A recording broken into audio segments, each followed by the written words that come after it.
अच्छा. तर यामध्ये सर आपण आता हे नगर जिल्ह्याच्या संदर्भात तक्रार असल्यामुळे आपण एसपी नाशिक आदित्य बेटकर त्यांना चौकशीचा मी आदेश देतोय सर आता नाशिकच्या ऍडिशनल एसपींना. कारण नाशिकला ते जवळ पण पडेल नगरला आणि नगर जिल्ह्याच्या बाहेरचा अधिकारी असा ऍडिशनल एसपी नाशिक ग्रामीणकडे मी चौकशी आदेश देतोय. त्यांना ती चौकशी एकदम व्यवस्थित गोपनीय आणि असेही कॅमेरा करून ती सूचना देत आहे. त्यांना लेखी पत्र पाठवत आहे आणि 15 दिवसामध्ये त्यांना चौकशी करून त्यांनी अहवाल मला द्यावा.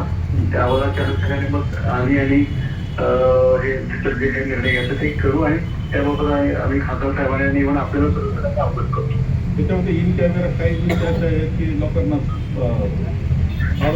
भीती वाटते. हा इन कॅमेरा यांचं सर चौकशी होईल, गोपनीय चौकशी होईल. डायरेक्ट ते आणि जबाब देणार अशी व्यक्ती होईल.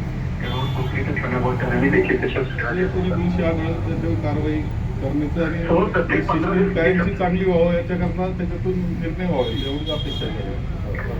हो सर, कारण 15 दिवसाच्या नंतर त्या अहवालानंतर जे कोण दोषी असतील त्याच्यावर कारवाई होईल. आणि त्याप्रमाणे तुम्ही बोललेले आहेत सगळ्यांनी ऐकलेले, त्यामुळे आता लेखी किती वेळात येऊ शकते?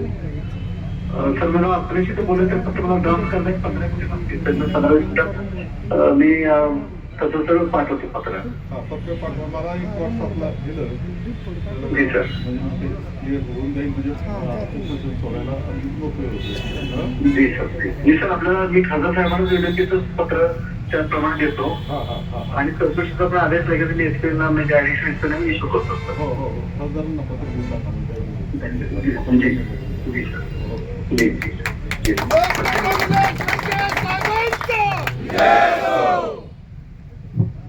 नेते निलेश लंकेश साहेब, तुम आगे बढ़ो, हम तुम्हारे साथ हैं. यानंतर मी थोरात साहेबांना विनंती करतो आपण मनोगत व्यक्त करावं.